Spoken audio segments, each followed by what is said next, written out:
morning, everyone, and welcome to the third ever episode of the Illuminutty podcast. I'm going to start today's episode off by introducing the one, the only. I call him Grumpy Cat, but you may refer to him as Chris Wiles. Thank you for joining me today, Grumpy Cat.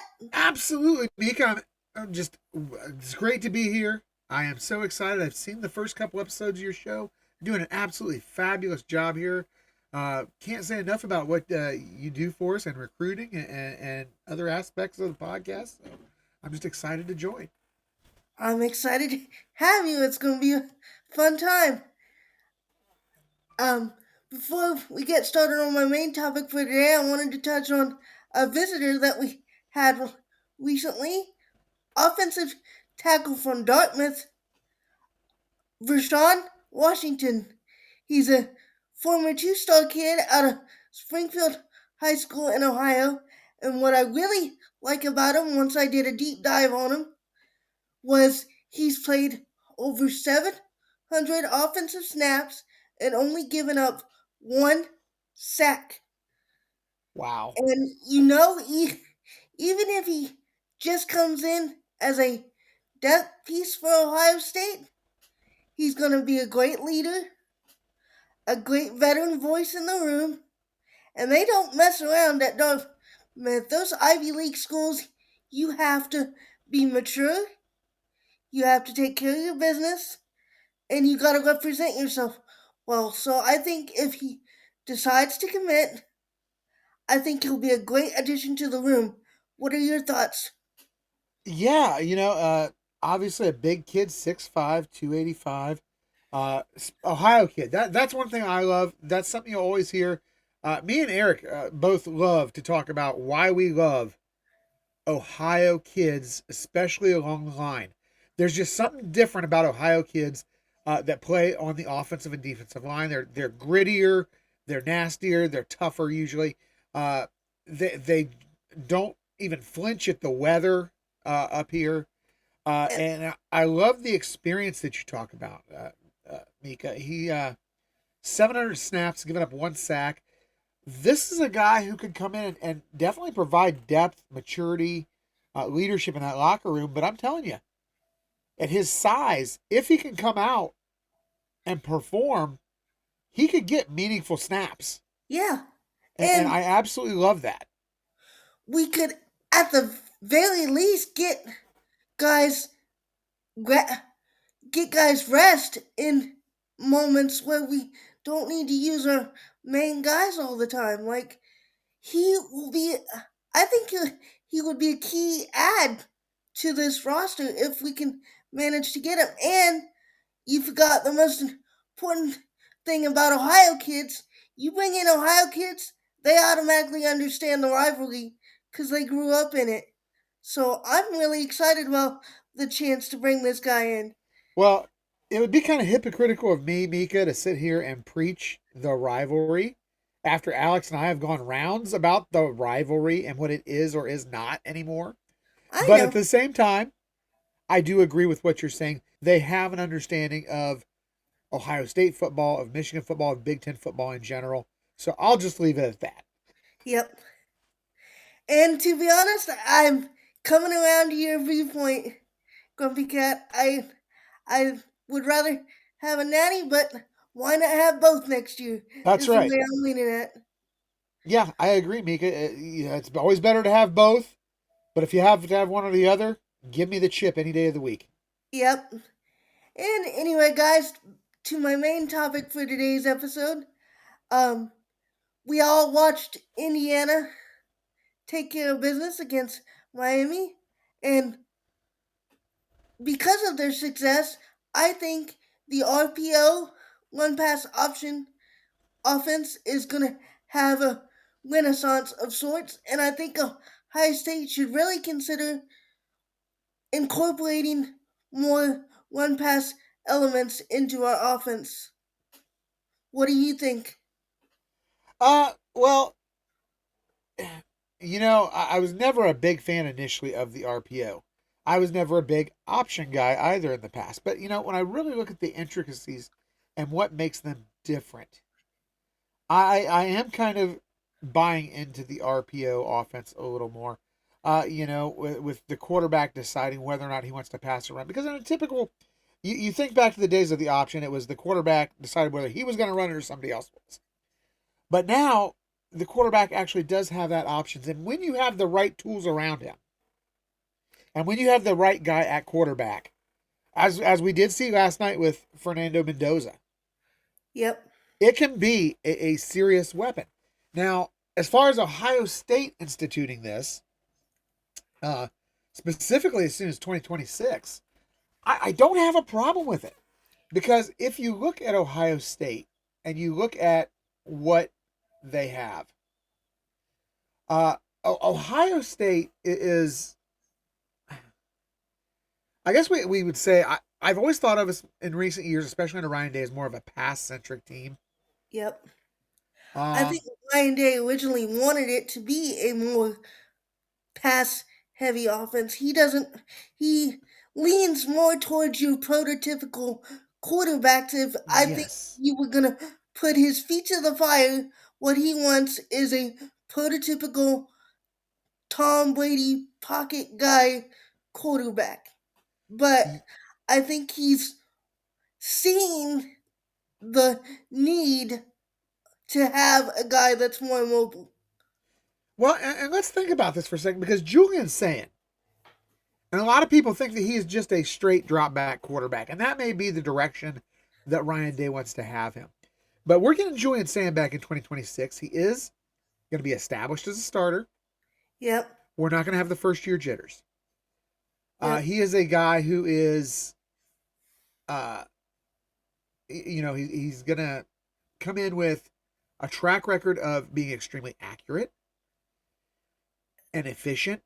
And those actually fit the high volume RPO quick game approach, those philosophies. And coming out yep. of high school, Mika, you as well as anybody know, as you are kind of a recruiting guru here. Uh, Coming out of high school, he was actually looked at by a lot of people. Julian Sand was as a dual threat quarterback. I was just about to mention that. So Like, this is a guy that I think can run an RPO offense. he can tuck and run for sure. I've seen him do it in his high school tape. He did it for us against Penn State. Like, he has the ability to do it. I just think Ryan Day is nervous given his penchant for NFL style quarterbacks and Julian Sand's size. He's worried about him getting hurt. But I think Julian could easily put on 10 extra pounds during the off season and he'd be just fine. But Well, what don't I would say is this, and in response to that, Mika, if the concern is Ryan Day's fear of Julian Sand getting hurt, Ryan Day needs to sack up yep, because this is a game you cannot play with fear. You cannot play this game with fear because that is when you get hurt. yep, exactly. And like I said, I think he could easily add weight. And if he added weight, he can take more hits, spend the off season with him, teaching him how to slide, how to operate out of the pocket and stuff. And I think we have a guy that interviewed for the offensive coordinator job that would be perfect for this. One Yeah, one former Buckeye quarterback, JT Barrett. I think absolutely. Oh, I sorry, think he Mika. would be great for Julian. Yeah, I agree 110% with what you're saying right there. JT is the perfect guy. If you're And gonna go to an RPO, somebody like JT Barrett is the perfect guy to do that because it's very similar to what he did. It's what he did basically in college. yep, He knows this, and he's worked with mobile quarterbacks. He got them. Now Jared Goff is not typically what you would think of as a dual threat quarterback, but he's a mobile quarterback. he got He better could move under. the pocket very well.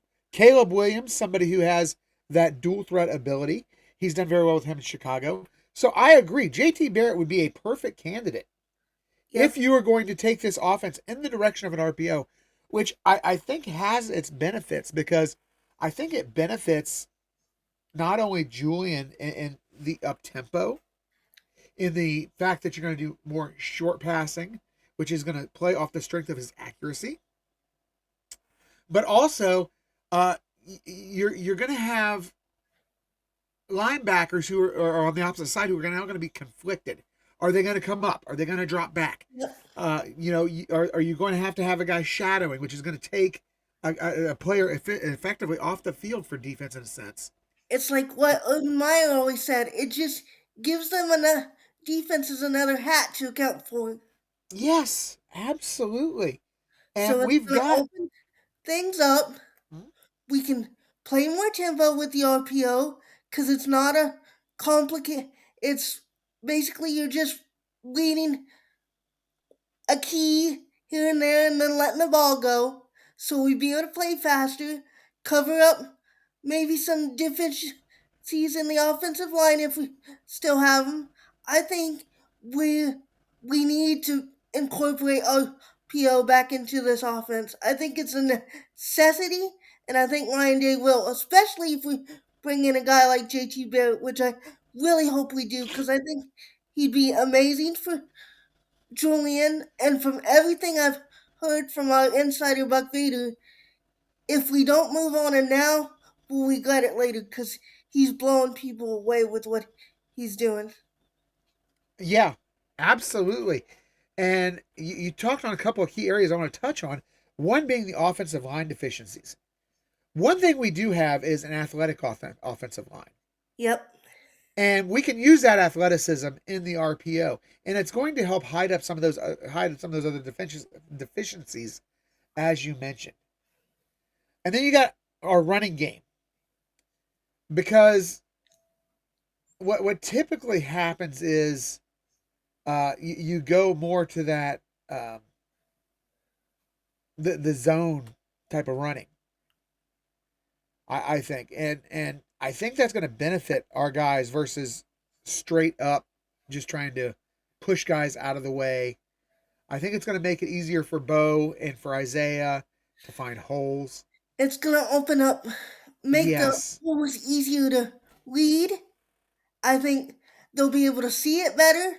I think it'll help them be able to hit the holes faster and get if they can hit the holes faster they can get up ahead of steam faster and get going down the field more, and that was one of the things that people pointed out with Bo, like he was getting dragged down a lot because he didn't have the second gear. If he can hit the holes faster, so I think that solves that problem.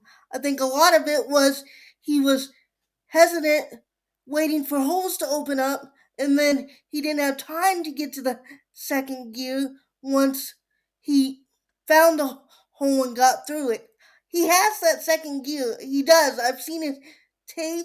He does have the gear to pull away. He just didn't get to utilize it a lot for us this year. Yeah, and then you look at our receivers on the outside too, Mika. I mean, well, our receivers all around. I mean, Brandon Ennis is coming back. I don't think he's got the speed to play on the outside. I really don't. But I think he'd be a great possession guy for us. And one of the great things about the RPO is, as I think, if you look at it, it tends to lean more on quick passes, Yep. slants, crossing routes. Which And which can you imagine JJ one on one with somebody and getting a crossing route with his speed? That's a well touchdown every time. we saw it on his one touchdown against Indiana. That was a crossing route. Yes. He made guys look ridiculous on crossing routes. Take advantage of it. We have And the that, talent to utilize this system. It'd be perfect. And like I discussed with Podfather last episode, they said this about the NFL that it's a copycat league. Well, college football is gonna tend towards that as well, and we've seen Indiana have success with it. So now let's incorporate it into our system and utilize our talent with it as well. And I think that would be a key step into recapturing the natty. yeah, yeah, I don't disagree. And we don't have to. This is the thing. Ryan Day does not have to scrap his system altogether. That's a It's not like that. He has got a pro style system that you could put an RPO integration into. It doesn't make this a quarterback run offense. You lean heavy into the RPO on your first and second mediums just to stay on schedule and stay ahead of the sticks. You build in specific RPO answers when you're playing a team that's running quarters or a three buzz or Tampa two. You can do that. You can build small, meaningful packages, and maybe you even integrate Tavion Sinclair here because of his athleticism, or the kid that we just brought in from Maryland, exactly. and you put them in uh, goal line packages, short yard packages with an RPO. I think with this experienced O line coming back, a guy that we've got at quarterback who is a Heisman caliber passer in saying, and a true 1-2 punch at both running back as well as a solid trio of wide receivers. I think that this year would be the perfect time to maybe reintegrate that RPO because the people you have in house already, I think, are built for RPO. I think they are capable of running it successfully. I think we have a coaching staff that is able to integrate it successfully. We have experienced coaches. You can use a lot of the same terminology still. You're not going to have to change a lot just to add more RPO. And I agree with you, Mika. I think it gives Julian and the running backs both better opportunity. And as the guys touched on last night when we were in the chat watching the national championship game, while I may not disagree with it, I don't see this defense taking a huge step back. It could take a step back. And that offense is going to have to be more powerful to cover up for that. And Yep. I think RPO is the way to do it.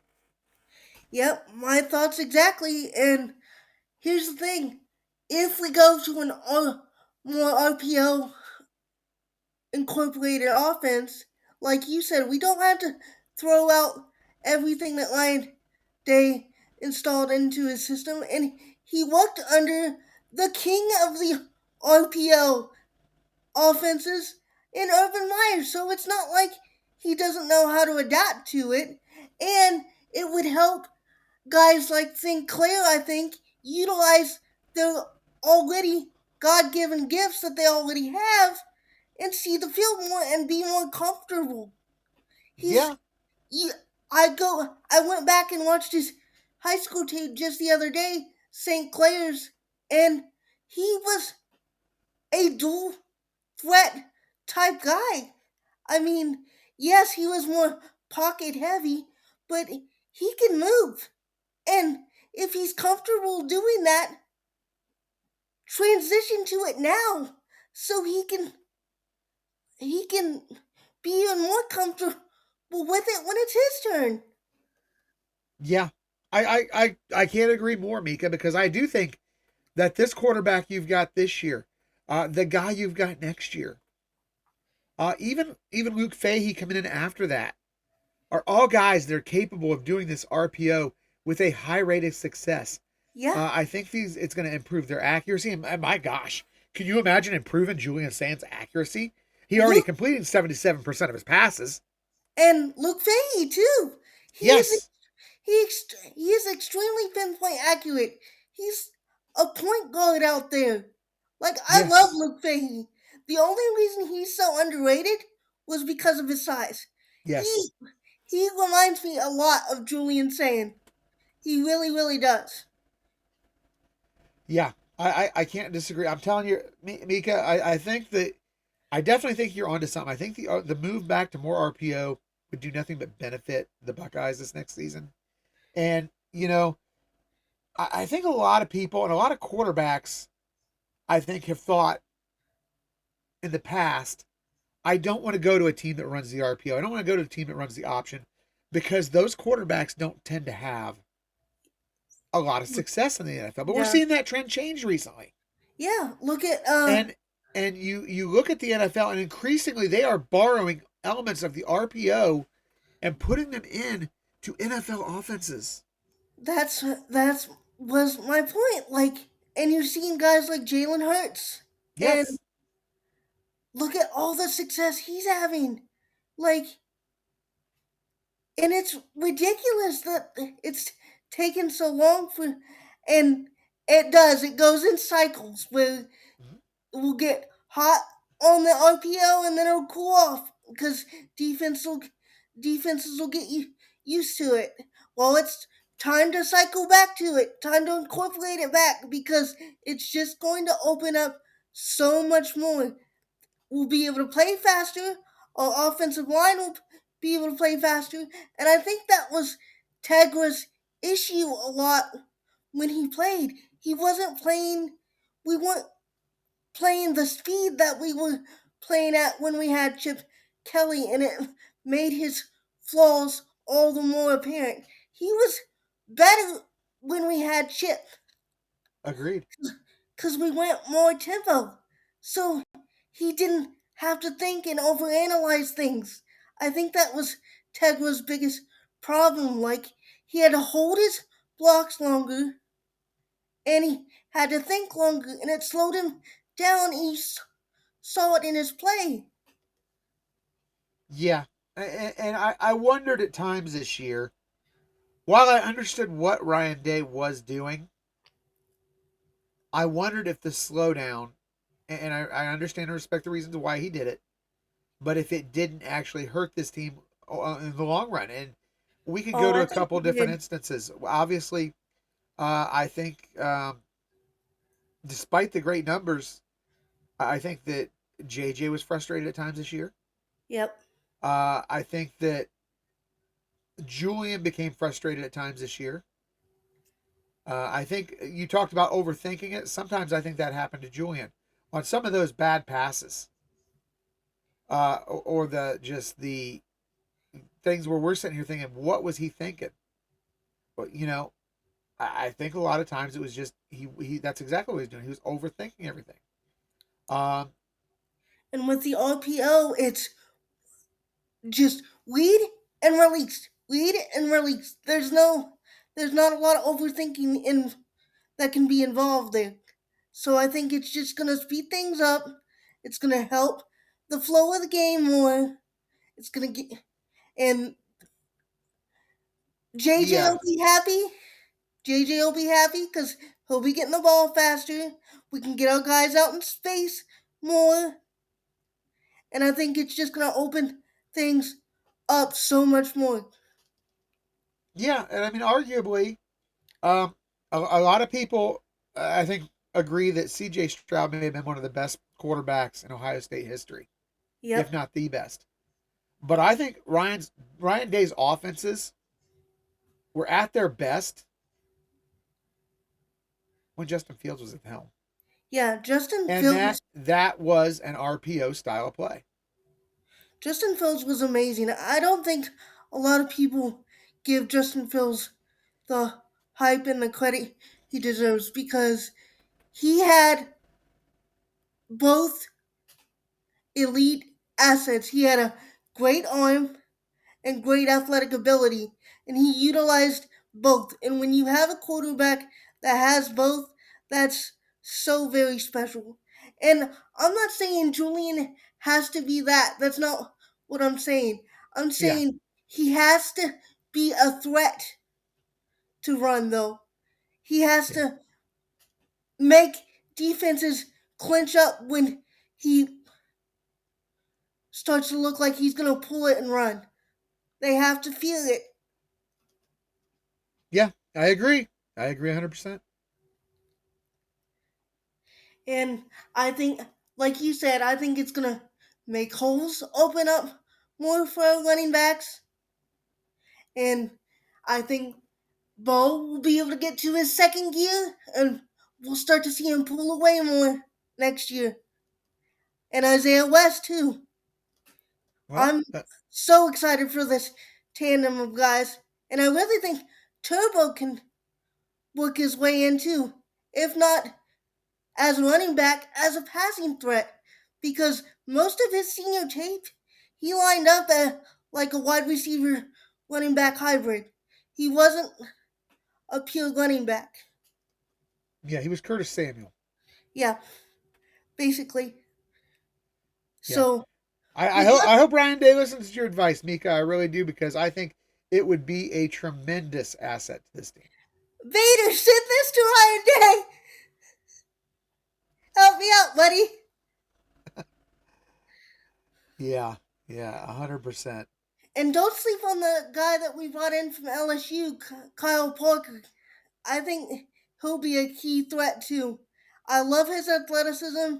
He reminds me a lot of uh, Jackson Smith Najigba. Yeah. Wow. That's a big He's comparison, Mika. he's dangerous on the crossing routes and the little curl outs and getting upfield. I can't believe LSU didn't utilize him more because I think he's a special talent, and I'm glad that we got him. He's a former teammate of Peyton Pierce too, so that's always good to have a pre-existing Buckeye connection. Oh, absolutely, absolutely. Yeah, I'm so excited for these guys. I can't say enough about um, the guys we have in house for next year. We talk about how great this year was or wasn't. Fact is, had they won it this year, it would have been a year ahead of schedule. This is the year we predicted for the win. Yeah, Uh, back to back is so tough to do. Um, and obviously they it didn't is. get it done. But I'll tell you what, I think 2026 has the potential to be a great year in another national championship. And I think that the RPO could be a big part of it. And I was one of the biggest cheerleaders for the whole back-to-back thing, and but the dynasty's still on the table, guys. It is. Like Julian's just gonna get better and better. I think the offense is gonna open up more. I think we're gonna play faster because I think Ryan sees the need to play faster, and especially if we bring in JT at OC, I think RPO more RPO elements are definitely on the table for this offense. And if that happens, I think we're gonna be very, very dangerous next year. Whether or not our defense takes a step back or not, it's going to elevate our offense to a whole new level. And Yeah, it's going to be absolutely thrilling to watch these guys take care of business and watch JJ in his last year of college football. Let's not waste the opportunity to get that kid another chip because he's so special. absolutely. Absolutely. And I'll tell you what, I think what we're going to see next year is a special team. Uh, you know, and actually next year with the new kicker, we may actually even see not only a special team, but actual special teams. I'm so So, excited for this kid. so let me just tell you, I'm so excited, Mika, for next year. I've never, I can't wait to see what happens. the last time I was this excited for an Ohio State kicker was Mike Nugent. Yeah, yeah, I'm absolutely. so excited. Yeah. And anyone with the Hawk in their last name has to be good. Oh, now you're starting to sound like Eric. We need the sound effect, Eric. He's got nothing. He's back No, there producing this thing, but he's got nothing. He's got 8 buttons and nothing on him. back there shaking Caw, his head. caw. There you go. Godfather coming in clutch. But Yeah.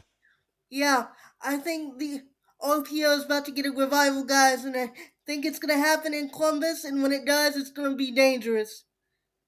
And I'm excited for it. I Let's hope you're really, right, Mika. I really, really am. And I think Urban Meyer's going to love seeing it too. Can you imagine his smile on the sidelines? That's going to be great. Yeah. That you know, um Urban doesn't get a lot of love from a lot of people these days, so maybe that'd be nice for him. I love Urban. I'll always love Urban. I don't care what anyone Me says. too. Me too. I think he's a good guy. Well, he's better than Marcus Freeman and Kurt Signetti, so we'll go with that. I knew you were gonna do that. Do you have? Let me ask you. Do you have nightmares about Marcus Freeman? No, not at all. Do you wake up in cold sweats Uh-uh. ranting about Marcus Freeman? Nope, not at all.